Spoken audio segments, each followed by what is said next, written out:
சீமான் பெயரை உச்சரிக்காமல் தமிழ் தேசியத்தை பார்த்தீங்கன்னா ஒரு கொள்கையை எடுக்காம தமிழ்நாட்டில் அரசியல் கட்சி யாரும் நடத்த முடியாது. இதுதான் உண்மை. இதுதான் நாம் தமிழுக்கு இத்தனை ஆண்டு காலம் இந்த 16 ஆண்டு கால உழைப்பு கிடைச்ச வெற்றியே இதுதான்.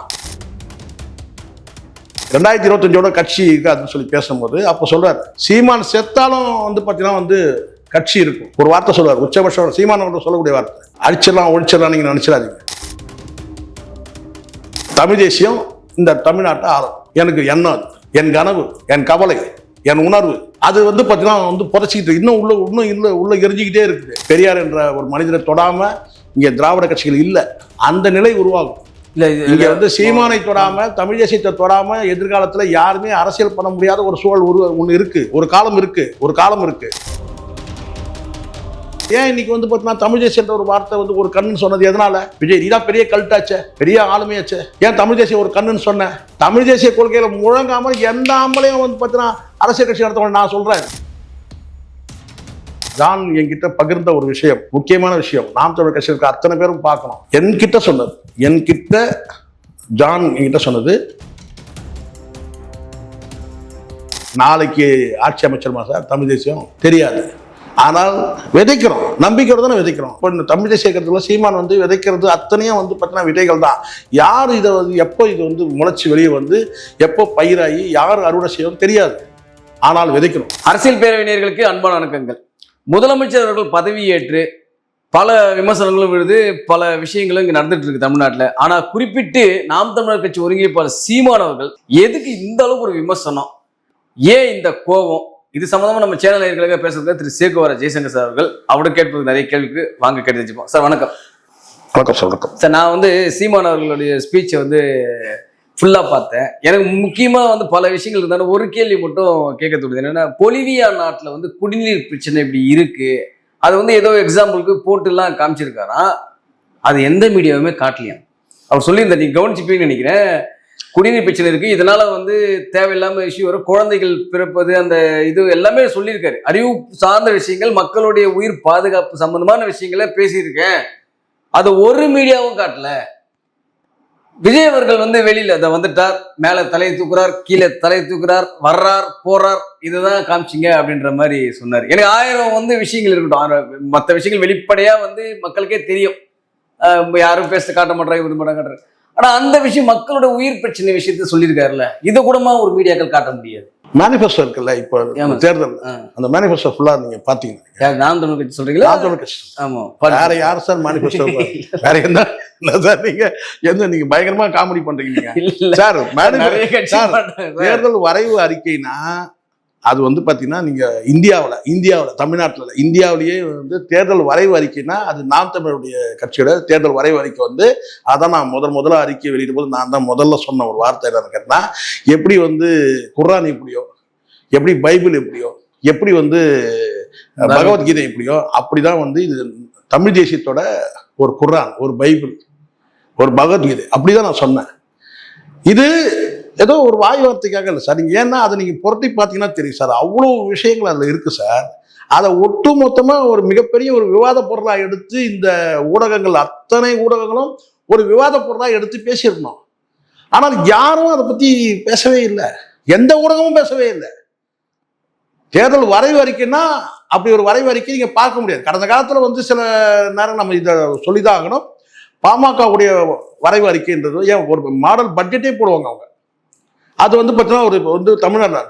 ஆனால் நாம் தமிழ் கட்சி பார்த்தீங்கன்னா ஒட்டுமொத்த இந்தியாவுக்கு, ஏன் எங்கெல்லாம் மனிதர்கள் வாழக்கூடிய இடத்துல கூட பார்த்தீங்கன்னா இதை நீங்கள் செயலாக்கம் பண்ணீங்கன்னா, மனிதர்கள் வாழக்கூடிய இடம் உலகம் முழுவதும் பார்த்தீங்கன்னா ஆட்சியாளருக்கு பார்த்தீங்கன்னா இது ஒரு என்ன சொல்றேன், ஒரு பாடமாக இருக்கும்.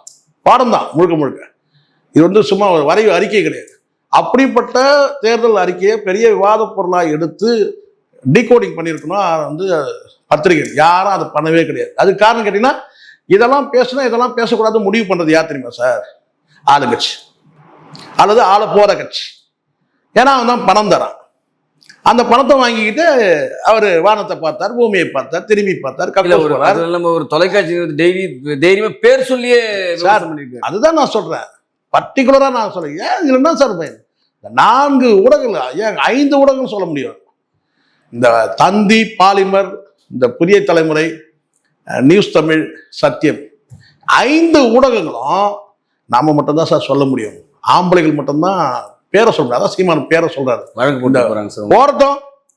போடட்டும் சார், கெடுப்பதற்காக போடட்டும், வழக்கு தானே போடட்டும் சார். நான் 5 ஊடகமே நான் சொல்லுவேன். 5 ஊடகமும் வந்து பார்த்தீங்கன்னா பச்சையா வந்து வியாபாரம், பச்சையான வியாபாரம்.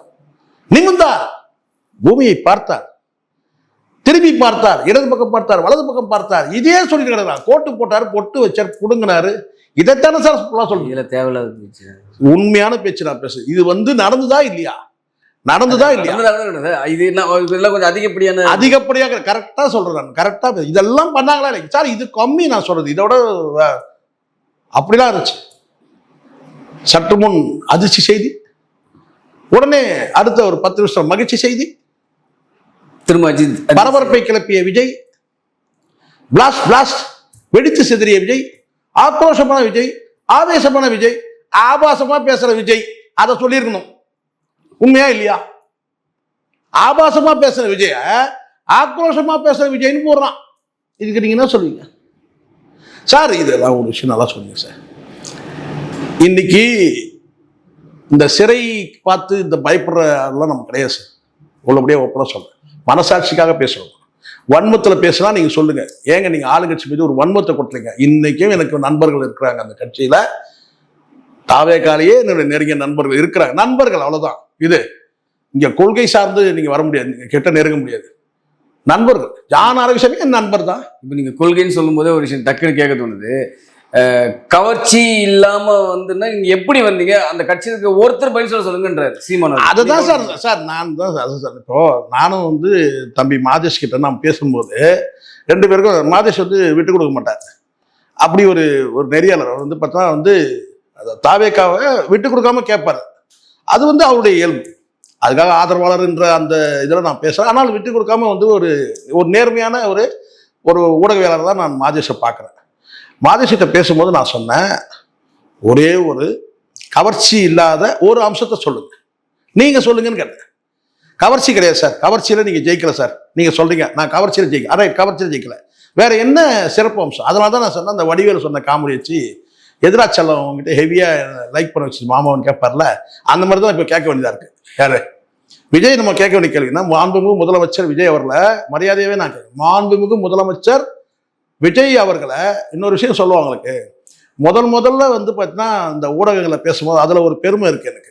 இன்னைக்கு அது வருத்தப்படுறேன். ஆனால் அந்த பெருமை முதல் நான் சொல்றது 2022-3 வாக்கில் 2-3 வாக்கில் முதல்ல முதலமைச்சர் விஜய்னு உச்சரித்ததே நான் தான் ஃபர்ஸ்ட்.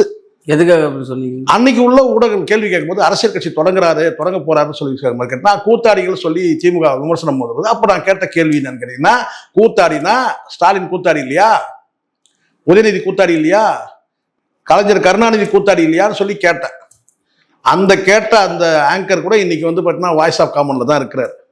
நான் எந்த மீடியாவில் உட்காந்து பேசணும்னோ அதுக்கு கடுமையான மிரட்டல் உருட்டல்லாம் வந்தது அந்த தாவாக்கான்ற அந்த கட்சியில் இருக்க அந்த வேல்முருகன் தான் வந்து கூத்தாடின்னு பேசுறாரு. யார? விஜய. அன்னைக்கு நான் வந்து கடுமையா கூத்தாடின்ற வார்த்தையை நீங்க பயன்படுத்து. எப்படி கூத்தாடி சொல்லிட்டு அரசியலுக்கு வரவே கூடாது, வரட்டும், வந்து அங்க வந்து நன்மை செய்யலைன்னா அப்போ ஒரு அரசியல் கட்சி நடத்துறதுல அவருடைய கொள்கை கோட்பாடு தத்துவங்களை குறைகள் தான் நம்ம பேசுவோம். இப்ப நம்ம பேசுறோமா இல்லையா? ஆனா ஒருத்தர் அரசியல் கட்சிக்கு வரவே கூடாதுன்னு சொல்றதுன்றது அதுக்கு காரணம் கூத்தாடின்னு சொன்னா, இந்த வேல்முருகனுக்கு பார்வைக்கு தெரியலையா உதயநிதி கூத்தாடின்னு சொல்லிட்டு, ஸ்டாலின் கூத்தாடின்னு தெரியலையா, கலைஞர் கருணாநிதி கூத்தாடி இல்லையா? ஸோ அதை வந்து நம்ம முதல்ல பேச, முதலமைச்சர்ன்ற அந்த வார்த்தையை ஏன் நாளைக்கு ஏன் விஜய் முதலமைச்சரா வந்து அதனால வரட்டுமே அப்படி நான் பேசுறேன். முதலமைச்சர்னு உச்சரிச்சதே நான் தான் முதல்ல ஊடகம். மற்ற யாரும் அது சொல்றதுக்கு தயாரா இல்லை, கூச்சப்பட்டாங்க. ஆனா உள்ளபடியே இப்ப நம்ம வந்து பார்த்தீங்கன்னா வைக்க போறோம். காரணம் கேட்டீங்கன்னா, பேசக்கூடிய வார்த்தைகள், ஆபாசமா பேசக்கூடிய வார்த்தையை வந்து ஆக்ரோஷமா பேச வந்து ஆக்ரோஷமான விஜய், ஆவேசமான விஜய்னு பேசிட்டு இருக்கீங்க. நிறைய விஷயங்கள் வந்து சார், ஒரு பத்திரிகையாளர்னா ஒரு மானம் உள்ள, நல்லா பளிச்சுன்னு சொல்றேன், ஒரு மானம் உள்ள, ஈனம், சீமான் சொல்ற மாதிரி ஈனம், மானம், சூடு, சொர்ண, இது எல்லாம் உள்ள ஒரு பத்திரிகையாளர் இருக்குன்னா, சரினா சரி, தவறுனா தவறு சொல்லணும் சார். அவன் தான் சார், அவன் தான் பத்திரிகையாளர். சரினா சரி, தவறுனா தவறு, அதை பளிச்சுன்னு சொல்லணும். ஆதாயத்துக்காக பேசக்கூடாது. நான் இப்போவும் சொல்றேன், திமுகவா இருக்கட்டும், அதிமுக இருக்கட்டும், தாவேகா இருக்கட்டும், பணத்தை தூக்கி போட்டு விலை பேசுற போது நான் விலை போல உறுதியா நின்னேன். எந்த மனசஞ்சலமும் கிடையாது, தெளிவா இருந்தேன். அதான் இன்னைக்கு நான் தெளிவா பேசிட்டு இருக்கிறேன். ஏன்னா எனக்கு ஒரு கொள்கை இருக்கு, அந்த கொள்கைக்கு நான் துரோகம் பண்ண முடியாது. இங்க தனிநபர்கள்லாம் அப்புறம் தான். எனக்கு ஒரு கொள்கை இருக்கு, எனக்கு ஒரு எண்ணம் இருக்கு. தமிழ் தேசியம் இந்த தமிழ்நாட்டை ஆளும் எனக்கு எண்ணம், அது என் கனவு, என் கவலை, என் உணர்வு. அது பார்த்தீங்கன்னா புதைச்சிக்கிட்டு இன்னும் உள்ள எரிஞ்சிக்கிட்டே இருக்குது. அப்ப அது அங்க யாரு பார்த்தீங்கன்னா அந்த கொள்கையை, அந்த சித்தாந்தத்தை யார் முன்னெடுத்து போறாங்களோ அவங்க பின்னாடி நான் போக முடியும். வாழ்வும் சாவும் இனி சீமானோட தான். இது சித்தாந்தம், எண்ணம். ஆனால் குறைகள் இருந்தா சுட்டி காட்டுவேன். எங்க இருந்தாலும் குறைகள் சொல்லி சீமானவர்கள் பத்திரிகையாளர்களை சந்திக்கிறத குறைக்கணும், கூடாதுன்னு சொல்லல, குறைக்கணும். நான் சொன்னேன், இன்னைக்கு அது நடக்குது. நான் 2 வருஷத்துக்கு முன்னாடி சொன்னேன். ஒரு பெண் குறித்து மையப்படுத்தி சீமானை தூண்டி தூண்டி தூண்டி விட்டு அவரை பேச வச்சு அதை வைத்து பொழப்புக்கு நடத்துறான். உண்மைதானே இது நான் சொல்றது? இன்னைக்கு தானே பார்த்தீங்கன்னா உணர்றாங்க. அதை நான் அன்னைக்கு சொல்லும் போது என்னை கடுமையாக சாடினாங்க. இதே நாம் தமிழர் கட்சியை சாடினாங்க. சீமான் எதிர்கொள்ளணும் பிரச்சனைன்னு சொன்னேன். எந்த பிரச்சனையா இருந்தாலும், என்ன குற்றச்சாட்டு வந்தாலும். ஏன்னா அதை வச்சு இங்க பொழப்ப ஓடிட்டு இருக்கிறான். திராவிட இயக்க ஊடகங்கள் அத்தனை பேரும் என்னன்னு கேட்டா சீமானை நாசப்படுத்தணும். இப்போ ஒருத்தன் தலைமுறை ஆயிட்டு இருக்கிறான், எங்க இருக்கானே தெரியல. யாரு? முக்தார். இது காரணம்னா முழுக்க முழுக்க சீமான் சீமான் சீமான் சீமானை கலங்கப்படுத்தும். சீமானை கலங்கப்படுத்தி சீமானை சிதைச்சிட்டா நாம் தமிழர் கட்சியை சிதைச்சிடலாம். நாம் தமிழர் கட்சியை சிதைச்சா தமிழ் தேசியத்தை சிதைக்கலாம். இல்ல அதுதான் அவரும் சொல்லியிருந்தாரு சீமான். என்னன்னு அவங்க அம்மாவே ஏதோ சொல்லியிருந்தாங்களா, அந்த மாதிரி எதுக்கு இந்த கத்துற, எனக்கு பார்க்க டிவியில பார்க்க கஷ்டமா இருக்கு சார். நானாச்சும் வேறதான் சிந்துறேன், இந்த தமிழ் தேசியக்காக ரத்தமே சிந்தி இருக்காரு. அதுதான் நான் சொல்றேன் சார். இன்னைக்கும் நான் சொல்றேன் சார், நாளைக்கு ஆட்சி அமைச்சருமா சார் தமிழ் தேசியம் தெரியாது. ஆனால் விதைக்கிறோம், நம்பிக்கையோட தானே விதைக்கிறோம். விவசாயி எப்படி சார்? உண்மையிலேயே விவசாய சின்னம் தான் சரியான சின்னம். நம்பிக்கையோட விதைக்கிறான் சார். லாபம் வருமா நஷ்டம் வருமான்னு தெரியாது, மழை வருமா, ஆமா பயிர்கள், ஏன்னா வானம் பார்த்த பூமி சார். மழை வந்தாதான் அங்க போகும்.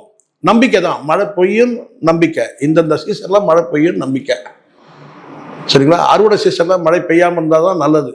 அது கூட மிதமான ஒரு இருந்தா தான் அறுவடை பண்றதுக்கு கூட ஈஸி சொல்லுவாங்க. இந்த விவசாயத்தை பத்தி நம்ம பெரிய ஆழமா இல்லைனாலும் கூட ஒரு மேலோட்டமா தெரியும். ஏன்னா அடிப்படையில நம்ம பாட்டம் முப்பாட்டம்லாம் விவசாயி தான். அப்போ எந்த நேரத்துல மழை பெய்யுங்கிற நம்ம பார்த்தீங்கன்னா பம்பு செட் வச்சு தண்ணி அடிக்கிற, தண்ணி பாய்ச்சுற விவசாயிகள், வானம் பார்த்த பூமி மாதிரி தான். அப்போ எந்த இடத்துல விதைக்கிறோம், அந்த நம்பிக்கை தான். அந்த விதை முளைக்கும் நம்பிக்கை தான். இப்போ இந்த தமிழ் தேசிய இயக்கத்துல சீமான் விதைக்கிறது அத்தனையும் பார்த்தீங்கன்னா விதைகள் தான்.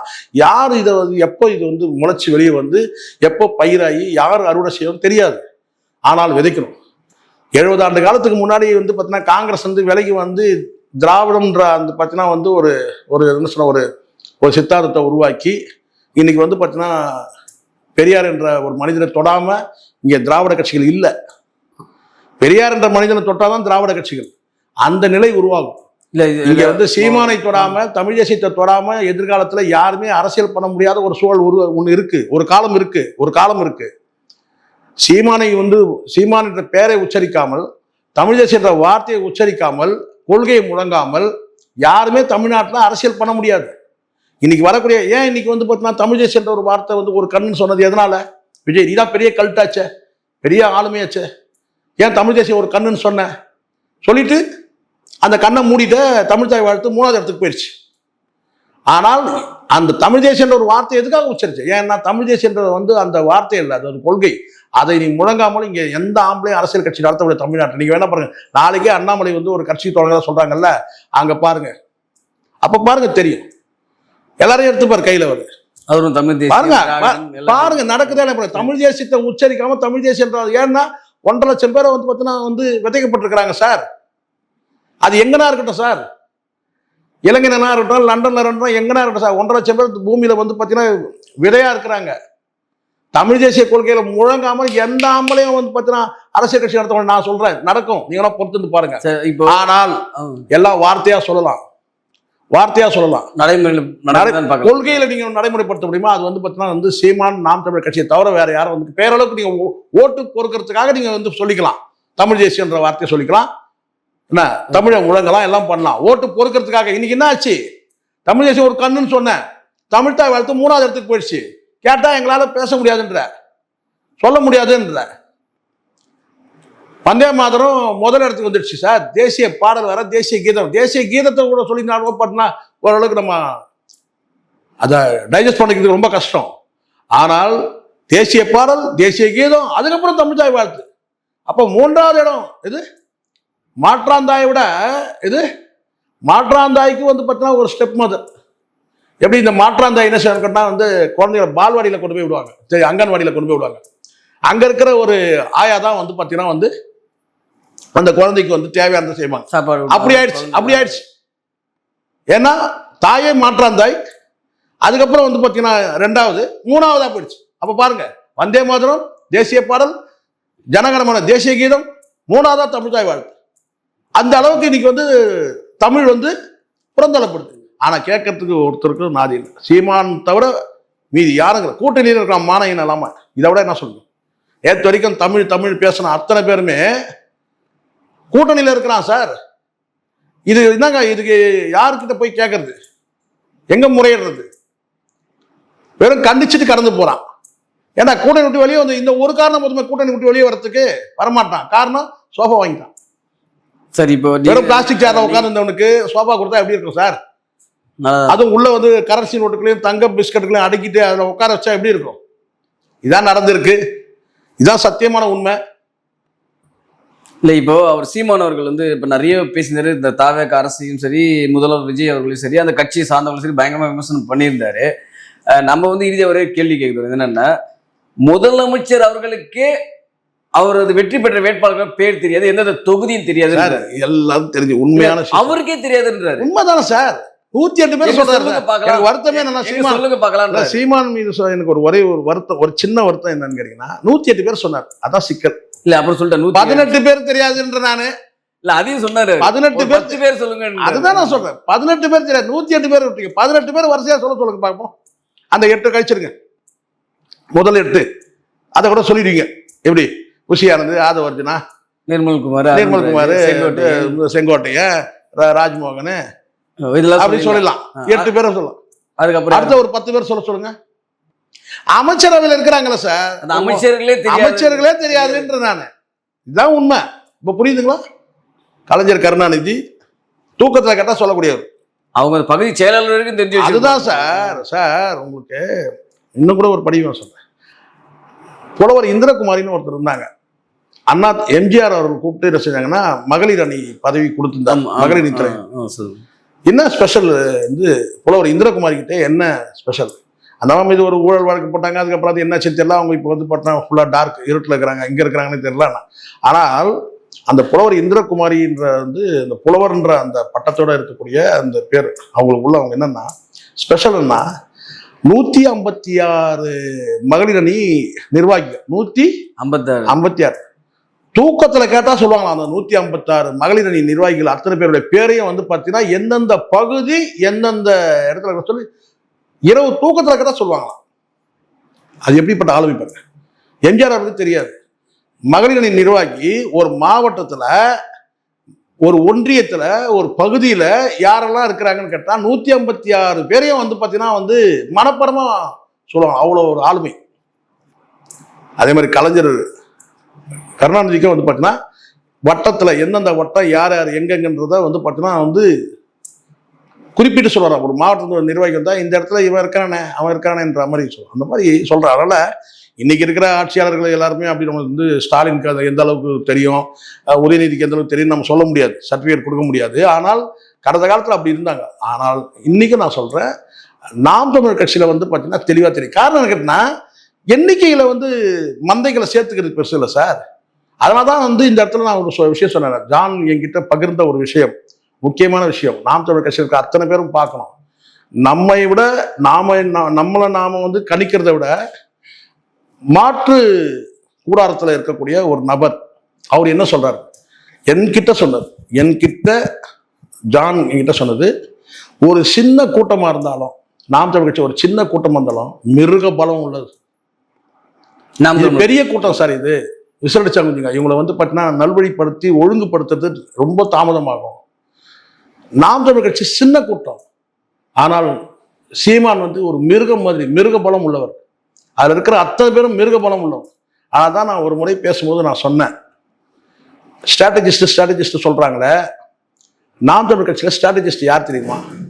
ஒவ்வொருத்தரும் ஆண்டன் பாலசிங்கம், சீமான் கூட இருக்கிறவங்க, சீமானுடைய அதை சுற்றி இருக்கக்கூடியவர்கள், சீமானுடைய தம்பிகள், சீமானுடைய நெருக்கமானவர்கள், இந்த கட்சியை வழிநடத்தக்கூடியவர்கள் அத்தனை பேருமே ஸ்ட்ராட்டஜிஸ்ட். ஒவ்வொருத்தரும் ஆண்டன் பாலசிங்கத்துக்கு சமம். பிரபாகர், சீமான் வந்து பிரபாகரன் சொன்னா அங்க இருக்கிற அத்தனை பேரும் வந்து பார்த்தீங்கன்னா வந்து அறிவார்ந்த பிள்ளைகள். இங்க பல கட்சியில வந்து பார்த்தீங்கன்னா முட்டாள் வச்சு தான் சார் சுத்திட்டு இருக்கிறான். பல கட்சிகள், நீங்க எந்த கட்சி வேணா நீங்க எடுத்துங்க, தன்னை காட்டிலும் அறிவில் குறைந்தவனா இருக்கணும், அப்பதான் அவன் வண்டி ஓடும்.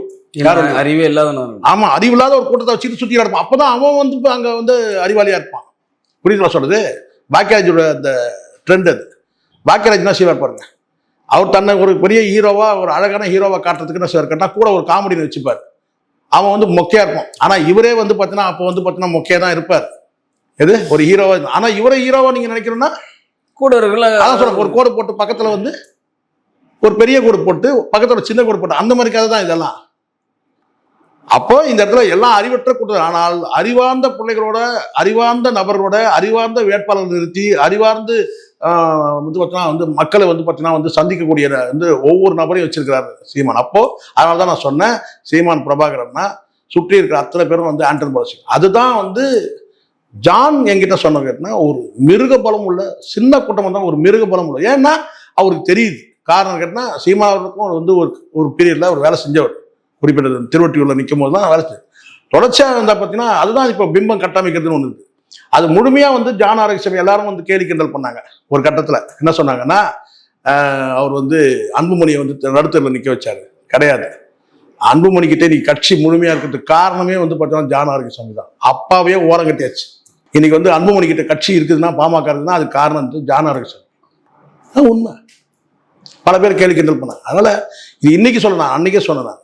அதனால ஜான் வந்து இப்போ வந்து என்ன கணிப்பு, ஜானுடைய கணிப்புல இந்த நாம் தமிழ் எப்படின்னா, எனக்கு தெரியும், நானே சாட்சி, என்கிட்ட பேசணும், என்கிட்ட பகிர்ந்து, அது இதை வெளிப்படையா சொல்லணும். எவ்வளவு விஷயங்கள் இருக்கு, ஆனாலும் வெளிப்படையா சொல்லலாம். ஆனா ஒரு அறிவாளி வந்து ஜான் ஆரோக்கியசாமி ஒரு அறிவாளி, ஒண்ணுமே இல்லாத ஒரு பச்சை மண்ணை கொண்டு வந்துட்டு முதலமைச்சராக உட்கார வச்சிட்டார்ல. பச்சை மண்ணு இது, அந்த பச்சை மண்ணை கொண்டு வந்துட்டு என்ன கேட்டா வந்து ஒரு பிம்பமா கட்டமைச்சு கொண்டு வந்து ஒரு முதலமைச்சர் சீட்ல வைக்கிறான். அப்ப அறிவாளி இல்லை ஜான். மற்றொரு வேலையெல்லாம் கிடையாது, அங்க முழுக்க முழுக்க ஜான் தான்.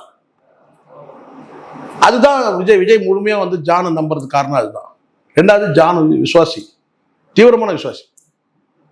அது விஜய். அதனால சீமான் அவர்கள் வந்து இவரோட வேட்பாளர் பேர் தெரியாது. அதே மாதிரி வந்து உங்களுக்கு தெரியுங்க, ஒரு அமைச்சர் இல்ல கச்சத்தீவை பத்தி கேட்ப நோ கமெண்ட்ஸ் சொல்றாரு. அதுதான் சார் தேர்ந்தெடுத்துக்குன்றாரு. அதுதான் சார் இங்க நல்லா புரிஞ்சுக்கணும். விஜய் என்ற ஒரு பச்சை மண்ணு கொண்டு வந்து நீங்க வந்து முதலமைச்சர் ஆக்கிட்டாரு. ஆனால் யார் வந்து அதை அடுத்தது வந்து பார்த்தா நாலேஜ் படுத்திக்கணும். நான் ஜெயலலிதா கூட வந்தாங்க சார். வரும்போது அவங்க என்ன வந்தாங்க, ஒரு நடிகை, அதை ஒரு அரசியல் கட்சியில் பயணிச்சவங்க, அனுபவங்கள், அது மட்டும் தான் இருந்துச்சு. ஆனால் முதலமைச்சராக இருந்த அனுபவம் கிடையாது. ஆனால் வந்த பிறகு தன்னை வந்து தயார்படுத்திட்டாங்கல்ல. அப்போ இனிமேல் விஜய் தான் தன்னை வந்து தயார்படுத்திக்கணும். உன்னை கொண்டு வந்து உட்கார வச்சாச்சு சார், அமைச்சர்ல கொண்டு வந்து. ஒவ்வொரு அமைச்சருக்கு பின்னாடி வந்து ஜான் ஆரோக்கியசாமி பின்னாடி சுத்திட்டு இருக்க முடியுமா? ஆதவர்ஜனா என்ன மேடையில் பேசுறாரு, அதை எழுதி கொடுத்துருக்குமா உட்காந்துட்டு? உங்களுக்கு வந்து பார்த்தீங்கன்னா வந்து எப்படி ஆட்சி அடுத்த கட்டம் எப்படி நகர கொண்டு போகணும்னு தெரியல. எல்லாமே வந்து பார்த்தீங்கன்னா வந்து அடிமுட்டாளா தான், அல்லது என்னதான் பெரிய ஸ்ட்ராட்டஜிஸ்டாக இருந்தால் கூட என்ன செய்யணும். இன்னைக்கு ஆட்சி நகர்வு, இன்னைக்கு வந்து ஒரு முக்கியமான எல்லாத்தையும் வந்து பார்த்தீங்கன்னா வந்து என்னதான் வந்து என்ன ரோபோவா நான் கேட்குறேன், இல்லை ஸ்பைடர்மேனா ஜான் ஆரோக்கியசாமி இந்த அளவுக்கு பண்ணது பெரிய விஷயம், சாதாரண விஷயம் கிடையாது. அதுக்கு எவ்வளோ வேலைகள் இருக்கு எனக்கு நல்லா தெரியும். எப்போ பார்க்கும் போதும் ஜான் வந்து பார்த்தீங்கன்னா முகம் வந்து ஒரு உறக்கம் கேட்குற மாதிரியே இருக்கும். அந்த கண்கள் ஜானோட ஃபேஸ்ல உறக்கம் குறைவா, உறக்கம் குறைவா இருக்கிற மாதிரி இருக்கும். அந்த கண்ணெல்லாம் அப்படியே உள்ள போன மாதிரி இருக்கும். பல முறை பார்த்துருக்கேன். போட்டோவே அப்படிதான் தெரியும். அப்படிதான் இருக்கும். அப்ப இது ஒரு கடுமையான உழைப்பு. அந்த ஜான் ஆரோக்கியசாமி நாம் தமிழர் குறித்து என்ன பேசினார், சீமான் குறித்து எனக்கு தெரியும். இன்னும் பல விஷயங்கள் இருக்கு. ஆனால் ஒவ்வொருத்தரும் வந்து பார்த்தீங்கன்னா வந்து ஒரு மிருக பலம் உள்ளவங்க. அது காலம் இருக்கு சார். அதனால வந்து பார்த்தீங்கன்னா இது வந்து வெற்றி, சீமான் அவர்கள் சொல்ற போது வெற்றி தோல்விக்காக நடத்தப்படுற கட்சி கிடையாது. இது வந்து ஒரு இயக்கம். நாம் தமிழர் வந்து ஒரு இயக்கம், தமிழ் தேசிய இயக்கம். இன்னைக்கு விதை ஊன்றப்படுது, விதை முளைக்கும். இந்த விதையெல்லாம் மீண்டும் மீண்டும் நடுவோம். இன்னைக்கு முளைக்கல, இந்த ஐந்தாண்டு காலம் முளைக்கல. 2029 நம்புறோம், 31 நம்புறோம், இன்னும் இருக்கு. விதைகள் ஊன்றப்படுது. அதான் நான் சொல்லல, இன்னைக்கு எப்படி வந்து பெரியாரை பிடிச்சிட்டு இன்னைக்கு வந்து பார்த்தீங்கன்னா தொங்கினாதான் இன்னைக்கு திராவிட கட்சி. யார் அரசியல் கட்சி தொடங்கினாலும் இதான் நிலைமை. பெரியாரை பிடிச்சி தொங்கணும், கருணாநிதியை பிடிச்சி தொங்கணும், இதான் நிலைமை. எந்த திராவிட கட்சி தொடங்கினாலும் சரி. ஏன் இவரே கடைசி காலத்தில் கலைஞர் பேரை சொல்லி இல்லையா, இந்த கல்ட்டு கவர்ச்சி பிம்பம் சொன்னார்ல, கலைஞர் வார்த்தையும் சொன்னார்ல. ஏன் இப்ப போராடமே பாடினார? அந்த மாதிரி தான் சீமான் பெயரை உச்சரிக்காமல் தமிழ் தேசியத்தை வந்து பார்த்தீங்கன்னா வந்து ஒரு கொள்கையை எடுக்காம தமிழ்நாட்டில் அரசியல் கட்சி யாரும் நடத்த முடியாது. இதுதான் உண்மை. இதுதான் வந்து நாம் தமிழுக்கு இத்தனை ஆண்டு காலம், இந்த 16 ஆண்டு கால உழைப்பு கிடைச்ச வெற்றியே இதுதான். தமிழ் தேசியன்ற வார்த்தையை உச்சரிக்காமல் யாரும் வந்து அரசியல் பண்ண முடியாது. ஆனால் அது உண்மையை என்னன்றது வந்து பார்த்தீங்கன்னா மக்கள் யார் வந்து உண்மையா வந்து உச்சரிக்கிறாங்க, உண்மையா உச்சரிச்சுட்டு யார் வந்து தமிழ் தாய் வாழ்த்தை 3வது தள்ளினாங்க, இதெல்லாம் மக்கள் பார்த்துட்டு இருக்கிறாங்க. அதெல்லாம் சீமான் சொல்லக்கூடிய கேட்டா எப்படி வந்து முதல்வன் படத்துல கேட்டா ஒரு நாள் கொடுங்கன்னு சொல்றாருல்ல. 5 to 5. ஆமா சார், தலைவன் சொல்லிக்கிறது பெருசுல சார். நிர்வாகத்துல வந்து பார்த்தீங்கன்னா நீங்க வந்து கட்சி நிர்வாகமே போதுமே, ஆட்சி நிர்வாகம் எப்படி இருக்குன்றதுக்கு ஒரு மிருக பலத்தோட, இன்னும் சொல்ல போனா மிருக பலம்னா நான் உறுதியா இருக்கு சொல்றேன், உறுதியா இருக்கு. அதுல இருக்கிற அத்தனை பேரும் அறிவார்ந்த பிள்ளைகளா இருக்கிறாங்க. கட்சி நிர்வாகமே போதுமே, நாளைக்கு ஆட்சி நிர்வாகம் எப்படி இருக்குன்றதுக்கு கொடுத்து பாருங்கன்றாரு. நீங்க கொடுக்க மறுக்கிறீங்க, கேட்டுக்கிட்டே இருப்பாரு. என்னைக்கு கொடுக்கணும்னு நினைக்கிறீங்கன்னா அன்னைக்கு கொடுங்க, அன்னைக்கு தெரியும். ஸோ அதனால அதுதான் ஒரு காலையில் சொல்லுவார், உருக்கமா இருக்கும். ஒரு இடத்துல சொல்லுவார், என்னன்னு கேட்டீங்கன்னா வந்து அண்ணாமலை கொடுக்குற பதிலடி ஒரு வீடியோ இருக்கு, வேணா உங்களுக்கு நான் அனுப்புறேன். அதில் சொல்லுவார் என்னன்னு கேட்டீங்கன்னா 2025 கட்சி இருக்கு அப்படின்னு சொல்லி பேசும்போது அப்போ சொல்றாரு, சீமான் செத்தாலும் வந்து பார்த்தீங்கன்னா வந்து கட்சி இருக்கும். ஒரு வார்த்தை சொல்லுவார், உச்சபட்சம் சீமான் அவர்கள் சொல்லக்கூடிய வார்த்தை, அடிச்சிடலாம் ஒழிச்சிடலாம் நீங்க நினைச்சிடாதீங்க, சீமான் செத்தாலும் கட்சி இருக்கும், உச்சபட்சமான வார்த்தை. அதனால பார்ப்போம், இன்னும் வந்து நம்ம வந்து சொல்லலாம் இல்லையா, விதைத்து கொண்டே இருப்போம் இல்லையா. ஆமா, நம்ம தொடர்ந்து நிறைய விஷயங்கள் பேசிக்கிட்டே இருக்கோம். இன்னும் அடுத்தடுத்த காலகட்டங்களில் நிறைய தத்ரூபமான விஷயங்களும் இன்னும் புது பொலிவுடன் நாம் தமிழர் கட்சி மீண்டும் பொலிந்து வரும்னு நான் எதிர்பார்க்கிறேன். உங்க வெறிக்கு ரொம்ப நன்றி சார். நன்றி சார்.